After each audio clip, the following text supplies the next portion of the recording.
What it means to me is it's about creating sustainable human settlement that's in harmony with all other life on this planet. So permaculture really has wonderful ethics of caring for people, caring for Earth, and a fair share. When we first came here, we just walked around and had a look at what's happening, and so everything that we see happening here that's working, well, let's not reinvent the wheel, let's do what works well here and has worked well here for hundreds and thousands of years. I think what we've done, what we've contributed, is just help to pull together in collaboration with everyone here, with the team here, an overall master plan. And it's at a point now where we can give it to Permaculture and the landscape designers, the artists and Balinese designers to have all the, they get all the fun now with the planting, and that's the step where I guess we can hand it over. It'd be great to be part of that, but really I think the project's in really good hands when it comes to that aspect of it. We've got black water that needs to be processed from the common facilities, and so a wastewater garden needs to be placed in a setback, and so that can be an incredibly beautiful place with plantings, very functional, and also amazing amount of nutrient that can be utilised by that on that site. Water storage is another, so above ground tanks that would be great in a battery system adjacent one another to do water storage for the common facilities would be really wonderful. And an alternative pathway, so there could be footpaths that can run adjacent to hard surface paths for the buggy, for example, or people who want to walk down a hard surface. So then those pathways can meander through interesting landscapes, whether they have small water features or a beautiful, like a stacked food forest, or a place of biodiversity, or a place of retreat. You could have some little eddy points where people can just, walking back from wherever the case is, might sit underneath a certain tree and look out or have a conversation or something like that. Those eddying points makes communities a lot more livable. The setbacks is the amount of, there's a distance between either a boundary with a common path or a common boundary with a neighbour. So that's, in my understanding, that's what the setbacks are. But the functions of the setback, there's many functions of the setback.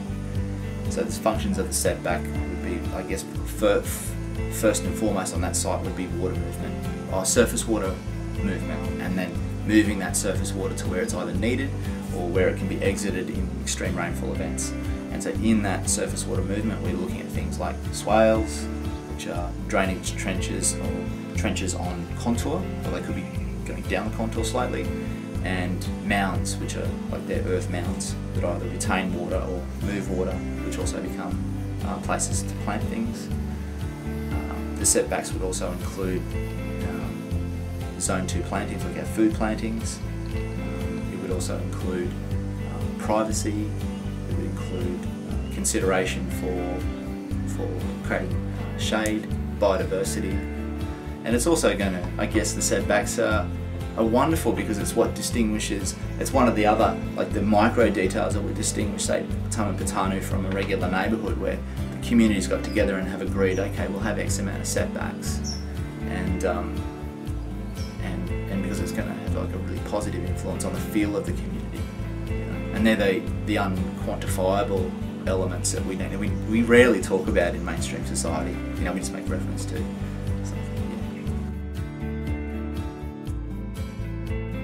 Protecting the soil is the #1 priority for earth care and earth repair,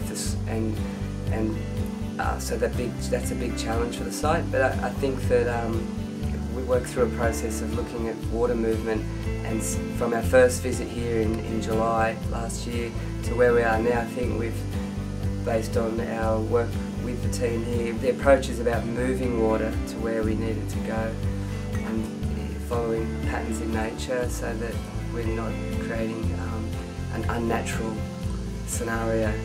The big challenge will be for individual lot holders to apply the principles of permaculture within the boundaries of their property. Outside of that, we've done, I think, a really good job in applying the principles to the broader landscape. But what happens inside the boundaries will be really up to the individuals, and that potentially could be a problem, you know, if buildings are too big or unrealistic footprints on certain parts of the land, because some areas are really steep. And also what they do with their wastewater, their grey water, their black water, and where they discharge their runoff. They're the real big challenges. Water's a big challenge here, I think, for this site. So really seeing that as a resource and treating it as a precious resource and integrating it into the landscape within your own block, and how that, and so that it does integrate well with the broader landscape pattern on the site.